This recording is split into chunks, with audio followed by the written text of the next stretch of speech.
Continuing from the previous part, the duel between two once-in-a-century prodigies from rival families was about to commence. Following the Morgue family's request, the battle would be conducted under practical training rules. As the bell rang, marking the start of the match, Camus warned her opponent she wouldn't hold back. However, it seemed she was warning the wrong person. She began chanting immediately, and in no time, 4 magic circles materialized around her. Adolphe, seated with Hugo on the sidelines, initially thought the young girl would conjure a spell typical of a 15-year-old's capabilities. But was he casting 4 spells simultaneously? It is truly fitting for the Morgue family's prodigious mage. Hugo, however, seemed unconcerned. He knew the full extent of his hound's abilities. From the first 3 magic circles, Camus unleashed 3 spells, each carrying a different elemental attribute, hurling them at Vikir. Yet, Vikir effortlessly dodged every attack. While evading, he even dared to critique her technique, pointing out inefficiencies in her casting. Unsurprisingly, Camus ignored him. After all, who would heed advice about magic from a swordsman? Unfazed, she activated the 4th circle, summoning a sand wall as a defensive measure. But such a rudimentary spell was no match for Vikir. Without even activating his aura, a single kick was enough to shatter the barrier. Witnessing all 4 of her spells nullified with such ease, Camus stood frozen, overwhelmed by disbelief and panic. Could the strength of the Baskerville family's sword prodigy truly be this terrifying? Resigned to her fate, Camus closed her eyes, bracing for the worst. Yet, nothing happened. When she cautiously opened them, Vikir stood before her, his hand raised. Before she could react, he flicked her forehead with enough force to send her flying backward. While the damage was minimal, the humiliation was overwhelming. Adolphe sat in stunned silence, mouth agape. He couldn't believe the pride of his family had been defeated so effortlessly. Recovering from the shock, Camus clutched the lump on her forehead, whining about how cruel he was to treat a delicate rose like this. But Vikir paid no attention to her childish complaints.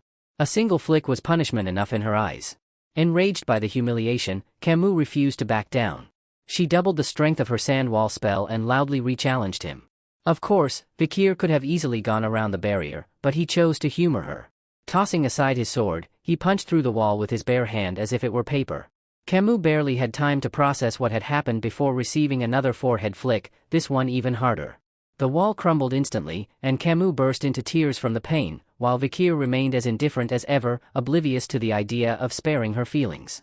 Now sitting on the ground, clutching her head, Camus, fueled by frustration, began casting spells recklessly to strike back. However, none of her attacks even grazed Vikir, who dodged them effortlessly. Meanwhile, Vikir's mind wandered to the adjacent arena, where 2 other 15-year-olds were engaged in what seemed to be an even match. To Vikir, though, it looked like 2 fools playing around, one mage repeatedly casting fire spells, and the swordsman mindlessly slashing at them. A plan began forming in his mind. Vikir continued to evade Camus' attacks while subtly luring her toward the edge of the stage, closer to the neighboring arena. Frustrated by her inability to land a hit, Camus charged forward in a blind rage. At that moment, the mage in the other arena prepared a large-scale spell. Timing it perfectly, Vikir baited Camus into the spell's range and leaped off the stage just before it was unleashed.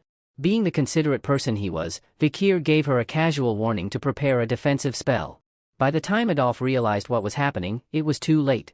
A massive explosion engulfed the stage, with Camus at its epicenter. The entire Morgue family watched in horror, concerned for the safety of their prodigy.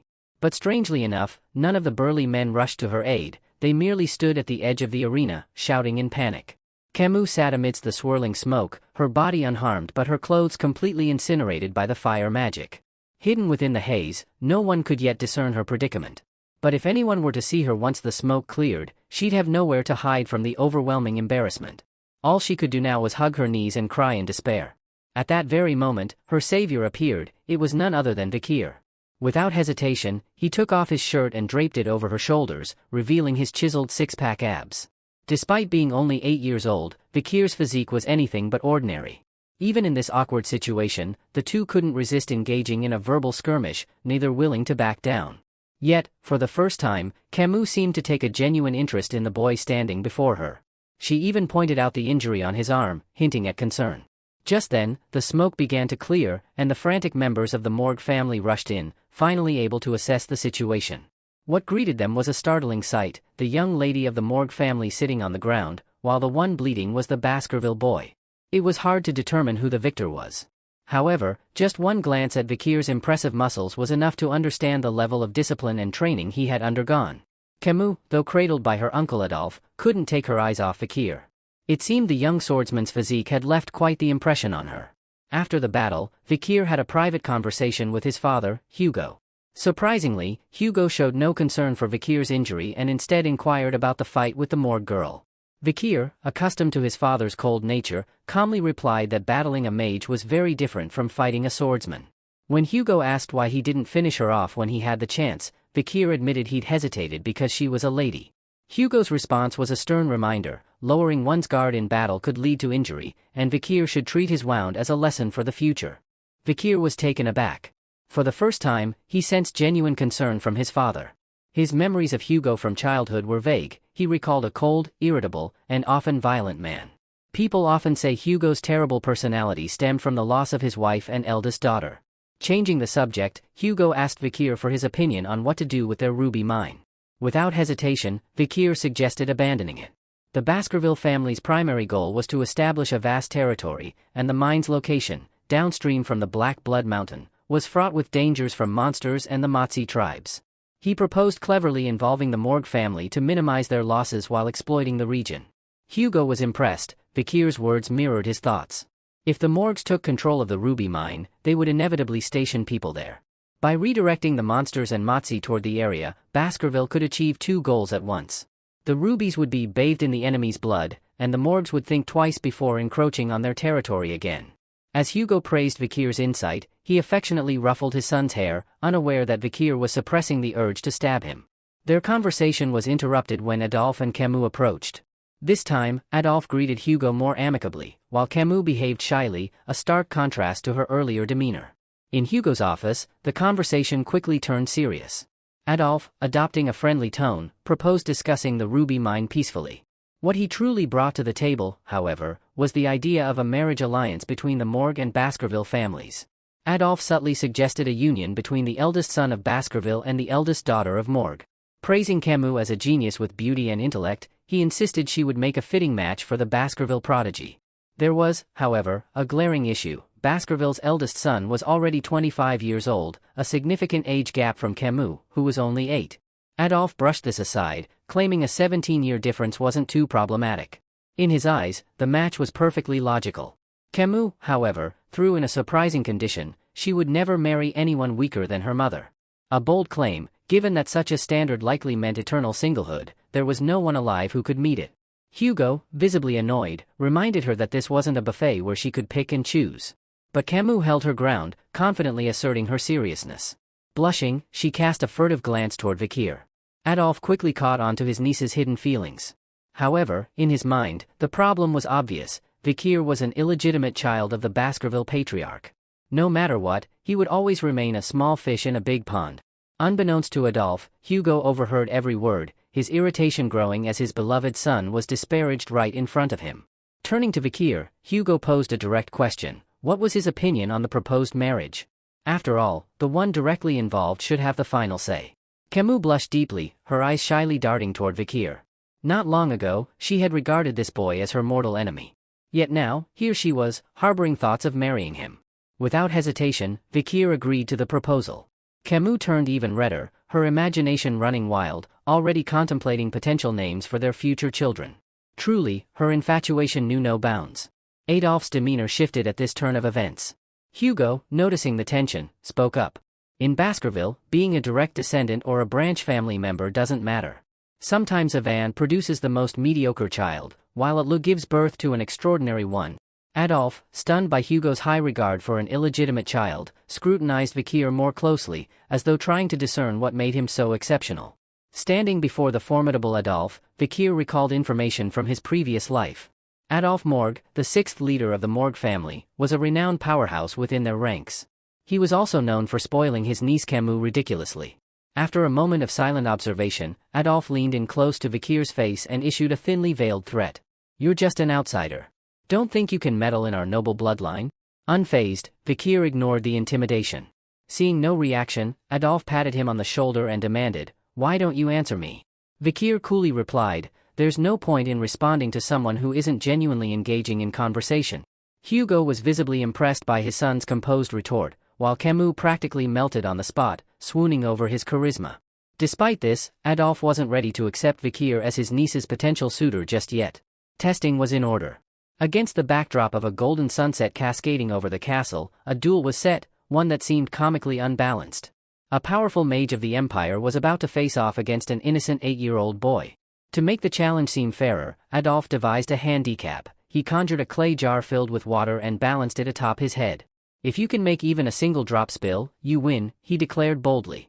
Facing such a strong opponent, Vikir refrained from any rash moves. This was a rare opportunity to experience a fraction of Adolf's immense power. Calculating his odds, Vikir decided an ambush might give him a slim 10% chance of success. Without hesitation, he lunged forward with his blade, his eyes blazing with determination. Camus, watching nervously, shouted a warning. "Don't charge in recklessly like that." Truly, her loyalty to her uncle was no match for her concern for Vikir. As Vikir closed in, he noticed a shimmering barrier of water surrounding Adolf, preventing his blade from reaching its mark. Calmly, Adolf explained, "This magical shield is the best counter against swordsmen. Without aura, breaking it is nearly impossible." Before Vikir could strategize further, Adolf casually flicked his hand, summoning 4 blazing spears of fire that hurtled toward him. Hugo, observing from the sidelines, remained composed, keen to see what his young hound would reveal in the face of such overwhelming power. Dodging the fiery onslaught, Vikir immediately resumed his relentless strikes on the water shield, repeatedly attacking the same spot. Adolf smirked at the seemingly futile effort. You could strike there 100 times, and it would still be useless. Yet, as cracks began to form in the shield, Adolf's confidence wavered slightly. Vikir's precise focus and tenacity were unparalleled, earning a grudging acknowledgement of his skill. However, just as the barrier was on the brink of shattering, Vikir's training sword snapped in half. Adolf laughed triumphantly. "See? Trying to break a stone wall with an egg is impossible. You have talent, but you're far from ready to marry my niece." But then, a sudden drip of cool water slid down Adolf's face. He froze, realizing the jar atop his head now bore a small puncture. Shocked, he frantically checked the jar, humiliated by the turn of events. Meanwhile, Vikir stood smirking, clearly pleased with himself. He had struck the jar with the broken fragment of his blade at the last moment, making his victory all the sweeter. Watching this, Camus couldn't contain her admiration, her heart thoroughly captured by Vikir's cleverness and composure. As for Adolf, he was left dumbfounded. His proud proclamation of superiority was now in shambles, and even Hugo found it hard to stifle a chuckle at his rival's expense. Inwardly, Hugo marveled at his son's cunning. His young hound had grown sharper and more unpredictable than he had anticipated. As the victorious Vikir met Hugo's sly gaze, a knowing smile passed between them. Everything was proceeding exactly as Vikir had planned. Time flew by, and 7 years had passed. At the Baskerville family's training camp, the young bloodhounds were engaged in combat against magical beasts. This time, their opponent was a massive gray bear-like creature with glowing red eyes, maddened by hunger and armed with razor-sharp claws. It charged ferociously at the young bloodhounds. The pack quickly coordinated, surrounding the beast and launching a relentless assault. Years of rigorous training had honed their combat instincts, but it still wasn't enough to satisfy the Baskerville family's demanding trainer. When facing an opponent stronger than you, the best strategy is to find an opportunity to escape, the trainer lectured. Don't get greedy and try to kill them outright. Target their hind legs, it's more effective. At that moment, 3 red flashes lit up behind the beast. The source was none other than the 3 Baskerville brothers. Now grown, they moved with perfect synergy, delivering a devastating attack that wounded the magical beast. Their performance pleased the trainer greatly, meeting his high expectations for the heirs, highbrow, midbrow, and lowbrow. Their crimson-colored aura had reached its peak. After the beast suffered their combined assault, the rest of the bloodhounds, driven by bloodlust, swarmed it, delivering the final blows. Once the battle ended, the trainer gathered everyone and commended their efforts. With that performance, you've all reached the level of elite swordsman. With continued diligence, you'll master the first fang of Baskerville swordsmanship. The trainer declared that their 7-year training had officially come to an end. Unlike the oxbear kept captive here, the ones roaming the Black-Red Mountains were far more formidable. He urged them to remember today's battle deeply, accumulate experience and survive at all costs. Now, the young bloodhounds were officially graduates. For 7 long years, they had been molded into fierce and loyal hounds of the Baskerville family. After the group disbanded, some trainees sat down to discuss their plans. Most wanted to join one of the family's night squads. There were 7 teams, each corresponding to specific missions: investigation, protection, assassination, suppression, direct combat, and confrontation. All eyes eventually turned to Vikir, who sat atop the corpse of an enormous magical beast.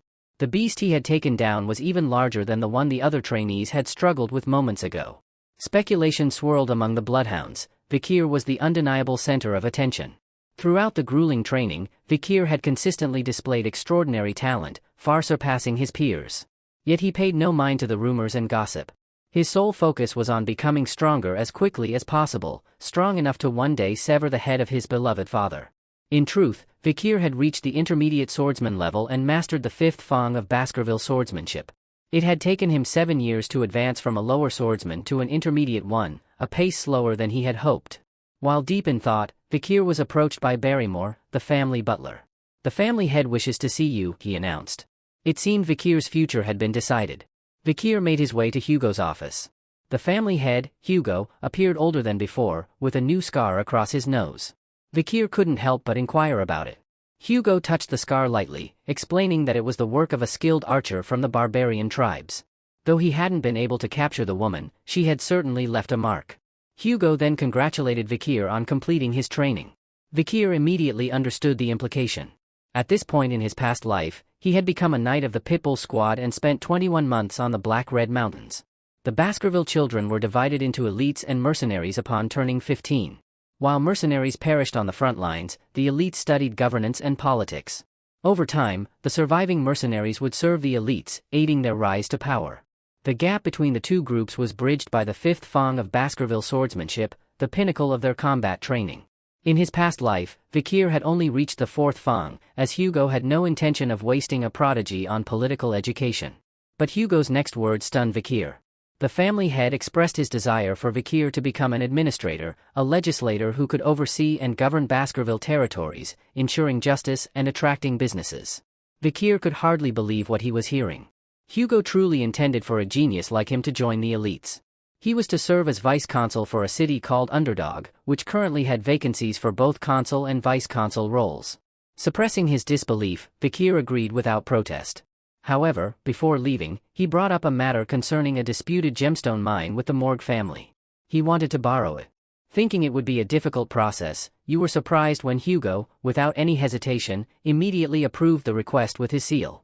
It seemed that Vikir's consistent excellence over the years had finally earned Hugo's trust. Vikir reaffirmed his commitment, stating, "I won't do anything to disappoint you." But inwardly, he felt nothing but revulsion. No matter how many times he heard it, he couldn't stomach the way this man called him son. After some additional conversation, Vikir left the room with Barrymore. The butler continually reminded him of the privileges he now enjoyed, emphasizing the importance of his new position. But Vikir responded coldly. Only by performing his duties as vice-consul flawlessly could he maintain some semblance of peace. No matter what, Vikir would never forget his original goal. If he could skillfully wield the authority of a vice-consul, he could enhance his abilities to an even greater level while minimizing risks. At that moment, Vikir's gaze reflected nothing but hatred and murderous intent. Sometime later, in the Baskerville territory, at the city of Underdog, the staff was bustling about, preparing for the arrival of their new consul the next day. When they heard that the new vice-consul was only a 15-year-old boy, many were disappointed. Just then, one of the staff noticed a young man entering the estate and moved to stop him. Unluckily for the staff member, the young man turned out to be none other than Vikir. The blood-red gaze full of killing intent from Vikir sent chills down the man's spine. Upon checking Vikir's identification papers, he realized with horror the colossal mistake he had made. Nobody had expected the new vice-consul to arrive a full day early.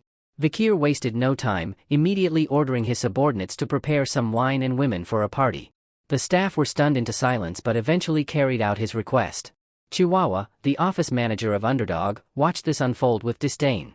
He couldn't believe such an event was being hosted on the first day of the new vice-consul's arrival. The previous consul had been dismissed for accepting bribes, but to hold a drinking party at such a sacred workplace? How much worse could this one be? Chihuahua, furious, muttered all his frustrations aloud, unable to contain himself.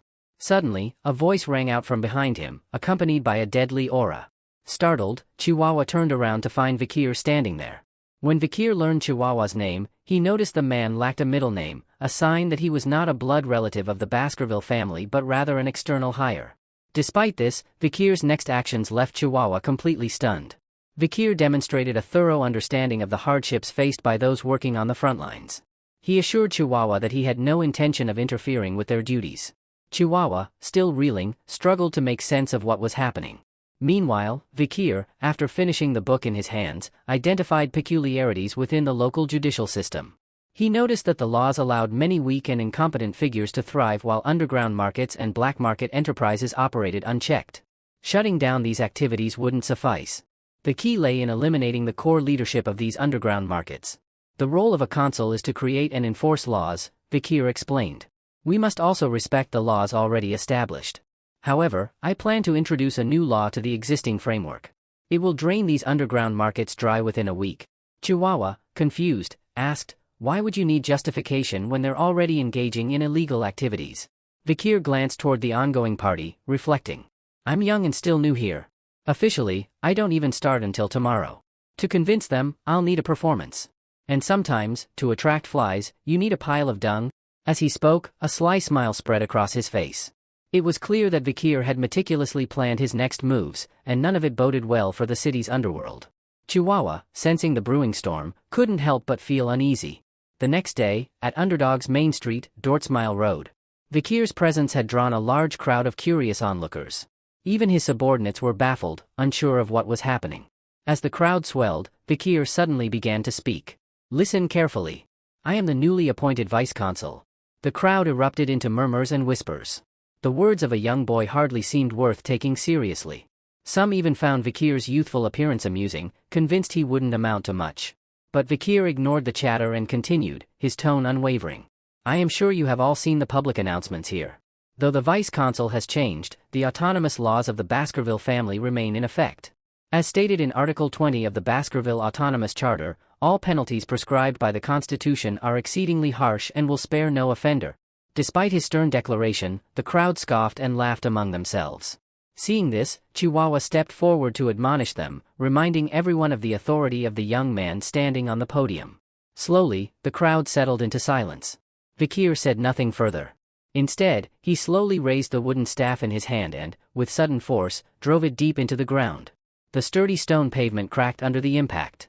Then, in a firm voice, Vikir announced, by my authority as vice-consul, I hereby enact a new special decree, Vikir's decree. Anyone who can pull this stuff from the ground will receive 100 million gold coins. The crowd froze in shock, their eyes wide with disbelief before breaking into loud exclamations. The murmurs grew louder, filled with doubt and confusion. 100 million gold coins? That was a fortune that would take an average worker 4 years to earn. Who in their right mind would give away such a sum for pulling a stick from the ground? Chihuahua and the other staff members stood dumbfounded. Not one of them had been informed of Vikir's plan. Minutes passed, and still, no one dared to step forward. Sensing the hesitation, Vikir raised the stakes. Anyone who pulls the staff out will receive 1 billion gold coins. Despite the massive increase in reward, the crowd remained hesitant, laughing nervously and dismissing the challenge as a joke. They began speculating that there must be a trick or trap involved. Chihuahua shook his head in exasperation, embarrassed for reasons he couldn't quite articulate. Still, no one approached the staff. Undeterred, Vikir raised the reward yet again. If you succeed, you will receive 10 billion gold coins. At this astronomical number, greed began to overtake fear. People were tempted, but Vikir's sharp sword resting by his side kept them at bay. No amount of gold was worth risking their lives for. As conspiracy theories swirled about the staff and Vikir's motives, he prepared to increase the reward again. Chihuahua tried to stop him, but before he could, a small voice cut through the crowd. I'll try, a young flower girl said, raising her trembling hand. An elderly man beside her immediately tried to dissuade her, warning of the danger. But the girl, Judy, had her reasons. Her mother was gravely ill, and the girl was willing to risk anything to save her. If anything happens to me, she said with a bright smile, please take care of my mother. Her selflessness left the old man speechless. Unable to argue further, he stepped aside. Judy, visibly nervous, approached Vikir. Her heart pounded as she neared the staff, hoping that at the very least, she might earn some coins from Vikir out of pity. Urged on by Vikir's steady gaze, she summoned all her courage, knelt before the staff, and gripped it with both hands. She gave it a light tug. To everyone's astonishment, the staff came free from the ground effortlessly. The crowd gasped in disbelief. They had expected the task to be nearly impossible. Judy herself was stunned, unable to comprehend what had just happened. Tears welled up in her eyes as she lowered her gaze, expecting ridicule or worse. But when she opened her eyes, she saw Vikir kneeling before her, holding out a pouch of coins. "Here," he said gently, 100 million for now. Judy's hands trembled as she took the pouch. The onlookers behind her were wide-eyed, stunned into silence. They couldn't believe what they had just witnessed. Vikir gently patted the little girl's head before signaling his staff. "Where's the kid's house? 10 billion gold is heavy, so I'll have it delivered to her home. This is the law, and the law must be upheld." His words left everyone dumbstruck. This was unprecedented, something no one had dared to imagine, let alone witness. The event was a perfect demonstration of how Vikir's special law could become a cornerstone of the Baskerville family's autonomous charter: break the law, and punishment would follow; uphold the law, and rewards awaited. The simplicity of the concept resonated deeply with the citizens, reinforcing a new societal principle. Since the introduction of Vikir's special law, crime rates have plummeted, dropping by half. Chihuahua moved to tears and cried like a child. For the first time, he realized the hardships he had endured before meeting Vikir weren't in vain. He swore loyalty to Vikir for the rest of his life. And just like that, Vikir gained a devoted follower. In truth, Vikir's actions mirrored those of Camus in her previous life when she became the head of the clan. Under her rule, crime rates nearly reached zero. However, her reliance on force to coerce politicians meant she wasn't exactly beloved. Now, with a map spread out before him, Vikir began planning his next move. "We gave away 10 billion gold, so we need a way to earn it back. This area here, it's where illegal organizations usually hide. I'll clean it up and seize their dirty money." Chihuahua, puzzled, asked, "How do you know that's their hideout?" Vikir smirked and pointed to his nose. "I can smell it." In truth, Vikir had investigated that area extensively in his previous life, dismantling those criminal groups with brute force. Chihuahua, unaware of this, was in awe, believing Vikir had thoroughly scouted the region. At that moment, a staff member rushed in with an urgent message. "There's a request for a meeting from the city's autonomous youth council." Vikir was unfazed. "So, the little noble brats on that council want to see me," he muttered. The council consisted of second and third generation heirs from prominent native families within the Baskerville territory. Despite its name, the Autonomous Youth Council was more of a social club than a governing body. It seemed they had something to say about Vikir's special law. Hearing this, Vikir let out a sinister chuckle, his aura suddenly exuding a chilling menace. "So, the flies have started to swarm around the dung, huh? Very well. Let's deal with the pests gnawing at the city's dignity." At the lavish Underdog City Hotel Club, a place dripping with opulence, a secluded VIP room awaited. Renting it cost 10 million gold for just 6 hours. Inside, a party was in full swing. 7 key members of the city's youth council, heirs to the 7 native families within the Baskerville territory, were indulging in hedonistic revelry. At the center of the room stood a massive wine tower, overflowing with premium wine costing 10 million gold per bottle. The club staff scurried around like obedient dogs, their self-respect seemingly discarded. The young nobles, after rounds of shouting and laughter, gathered to boast. "It's all thanks to Baskerville that we get to live like this," one sneered. "The slave trade is thriving, and capturing savages to sell as slaves is going smoothly. With Baskerville focused solely on expanding borders, they don't even notice." Another chimed in, "Without the royal family's eyes around here, this is the perfect playground. Honestly, the clubs here outdo even those in the capital." The group erupted in laughter, praising Baskerville's obliviousness and calling them nothing more than loyal hunting dogs. The leader of the group, a blonde-haired youth, laughed loudly. "They're just a bunch of ignorant fools swinging swords around. Take Mesa Madrano, for example. They were one of the 8 most loyal families to Baskerville, and look what happened, they got annihilated. All because they got in the way of our fun?" Their conversation shifted to the newly appointed vice-consul. "That kid? He's only 15, the blonde scoffed. "I heard he threw a big party as soon as he got here. He must be a complete idiot. I bet we'll get along just fine." Another added, "Why don't we throw him a grand party, with the most expensive wine and plenty of women? Then, when it's over, we'll leave him with the bill. A 15-year-old bureaucrat, how much money could he possibly have?" Their laughter echoed through the room, completely unaware of the storm of wrath headed their way. And that's where we'll pause for now. Stay tuned for the next chapter. Peace.